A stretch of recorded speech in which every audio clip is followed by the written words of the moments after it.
দশম গ্রেডে বেতনসহ ৩ দফা দাবিতে দ্বিতীয় দিনের মতো কেন্দ্রীয় শহীদ মিনারে অবস্থান কর্মসূচি পালন করছেন সরকারি প্রাথমিক বিদ্যালয়ের সহকারী শিক্ষকরা।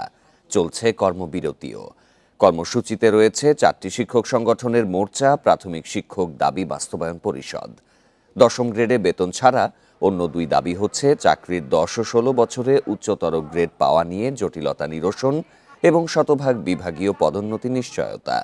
শিক্ষকরা জানান, সম্প্রতি প্রধান শিক্ষকদের বেতন 11তম থেকে 10ম গ্রেডে উন্নীত করা হলেও সহকারী শিক্ষকদের জন্য সেই সুযোগ রাখা হয়নি। বহুবার এসব নিয়ে আলোচনা হওয়ার পরও মেলেনি কাঙ্ক্ষিত ফল। তাই এবার দাবি আদায় না হওয়া পর্যন্ত আন্দোলন চলমান থাকবে। বর্তমানে দেশে 65,567টি সরকারি প্রাথমিক বিদ্যালয়ে 3,84,000 শিক্ষক কর্মরত আছেন।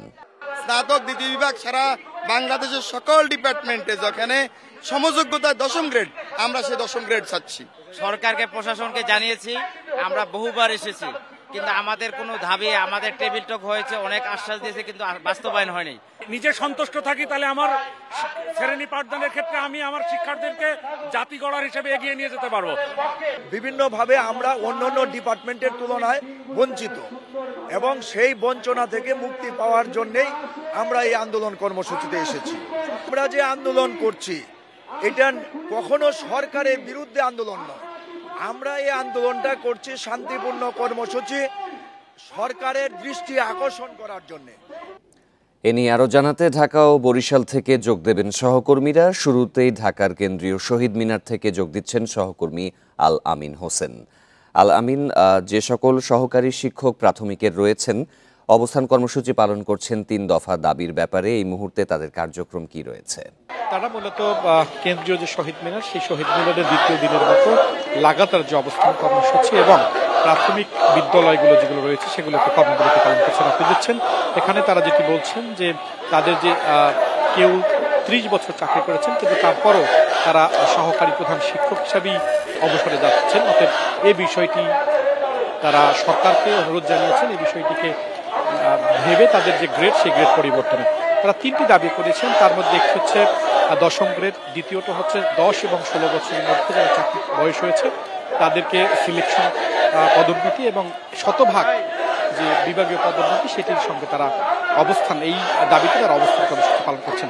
যদিও আপনি জানেন যে গতকালকে প্রাথমিক ও গণশিক্ষা উপদেষ্টা খুলনাতে বলেছেন যে 10ম গ্রেডে যাওয়ার যে বিষয়টি বা দাবির যে বিষয়টি সেটি অযৌক্তিক, কেননা কিছুদিন আগে এই শিক্ষার্থীরা, এই শিক্ষকরা 11তম গ্রেডের দাবিতে আন্দোলন করেছিলেন এবং তার ধারাবাহিকতায় প্রাথমিক বিদ্যালয়ের যে প্রধান শিক্ষক যারা রয়েছেন তারা 10ম গ্রেড রয়েছেন। অর্থাৎ এই মুহূর্তে তাদের এই দাবি যে যৌক্তিকতা নেই।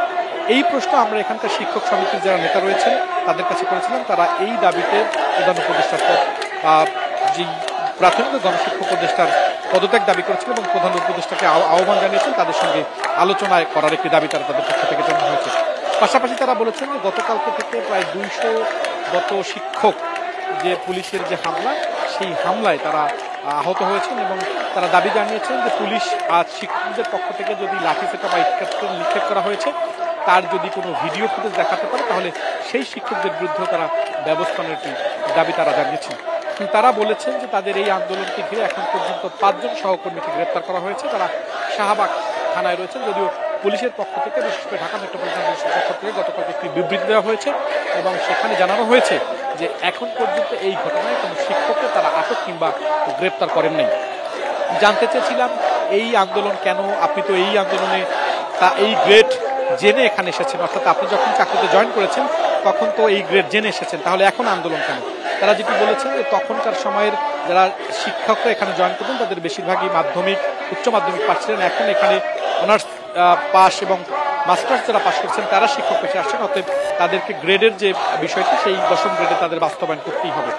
পাশাপাশি জানতে চাচ্ছিলাম যে এই কর্মবিরতির কারণে শিক্ষার্থীদের যে ক্ষতি হচ্ছে, অর্থাৎ তাদেরকে বা তারা যে শিক্ষা বঞ্চিত হচ্ছেন বা ক্লাসরুমে থাকার কথা, এই ক্ষতি কিভাবে পুষিয়ে নেবেন, সেই প্রশ্নের কোনো যৌক্তিক উত্তর শিক্ষকদের পক্ষ থেকে তারা আসলে দিতে পারেননি। তারা যেটি বলেছেন যে স্বরাষ্ট্র উপদেষ্টাকে তা গতকালকে যে হামলা হয়েছে এই জন্য তাদেরকে পদত্যাগ করতে হবে।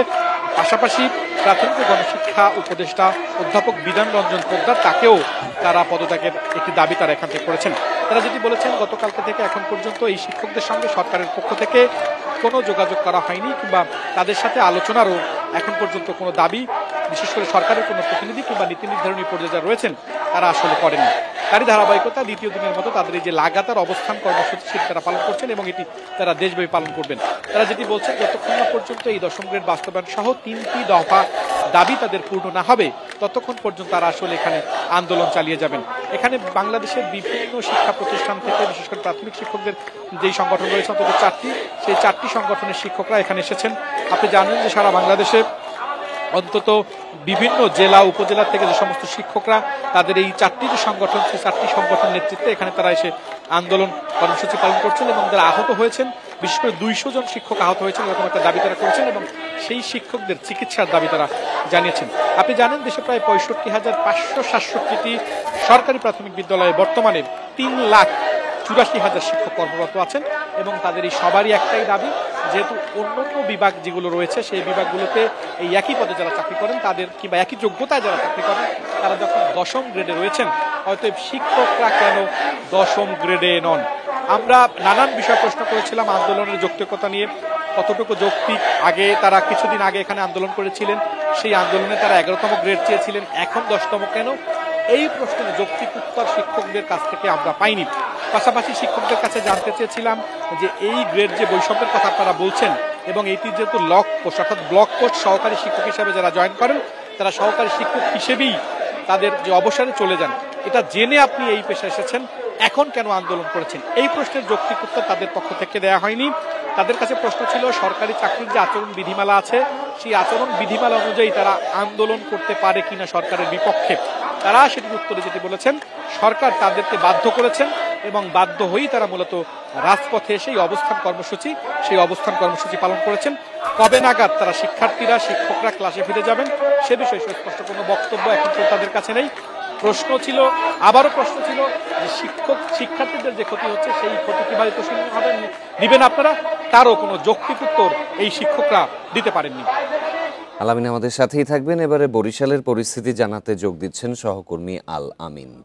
আল-আমিন, ঢাকায় তো কেন্দ্রীয়ভাবে যে সিদ্ধান্ত নেওয়া হয়েছে কর্মবিরতির, সেটি নিশ্চয়ই বরিশালে পালিত হচ্ছে। প্রাথমিক বিদ্যালয়গুলো খুলেছে কিনা বা পাঠদান কার্যক্রমের কি অবস্থা সেখানে?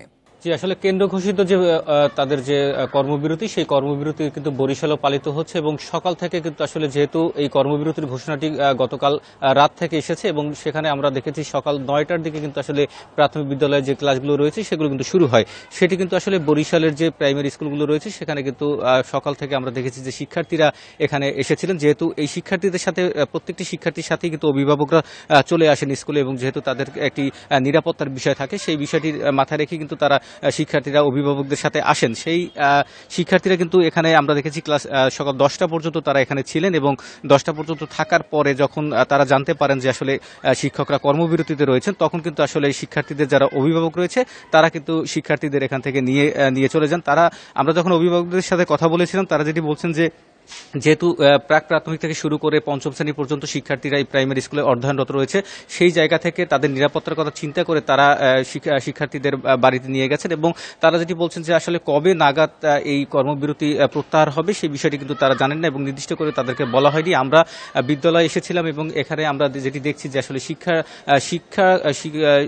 যারা শিক্ষক রয়েছেন তারা কিন্তু এখানে অবস্থান করছেন, লাইব্রেরিতে তারা রয়েছেন এবং তারা তাদের মতো করে কিন্তু আসলে আজকে কোনো ক্লাস তারা নেননি এবং তারা বলছেন যে যতক্ষণ পর্যন্ত তাদের দাবি পূরণ না হবে ততক্ষণ পর্যন্ত কেন্দ্র ঘোষিত যে সিদ্ধান্ত দেওয়া হয়েছে সেই সিদ্ধান্ত অনুসারে কিন্তু আসলে তারা এখানে অবস্থান করবেন এবং তারা কিন্তু আসলে ক্লাসের সময় থেকেই উপস্থিত হয়েছেন, অর্থাৎ স্কুলের সময়সূচি শুরুতেই কিন্তু তারা এখানে উপস্থিত হয়েছেন এবং স্কুলে চলাকালীন সময় পর্যন্ত তারা এখানে উপস্থিত থাকবেন, তবে তারা কোনো ক্লাস বা পরীক্ষা যেগুলো রয়েছে সেগুলো নেবেন না। সেক্ষেত্রে আমরা অভিভাবকদের সাথে যখন কথা বলেছিলাম তারা একটি কথা বলেছেন যে আসলে সামনে শিক্ষার্থীদের পরীক্ষা রয়েছে, এই সময় যদি শিক্ষকরা যদি ক্লাসে না আসে সেক্ষেত্রে শিক্ষার্থীরা একটি যে সামনে যে পরীক্ষা তাতে কিন্তু আসলে আশানুরূপ ফল তারা পাবে না। সেক্ষেত্রে কিন্তু তারা দাবি জানিয়েছেন যে আসলে শিক্ষকদের যে এখন যে বিষয়টি চলছে, যে কর্মবিরতি যেগুলো চলছে সেটি কিন্তু আসলে সরকারের নজরে আনা উচিত বলে তারা মনে করছেন।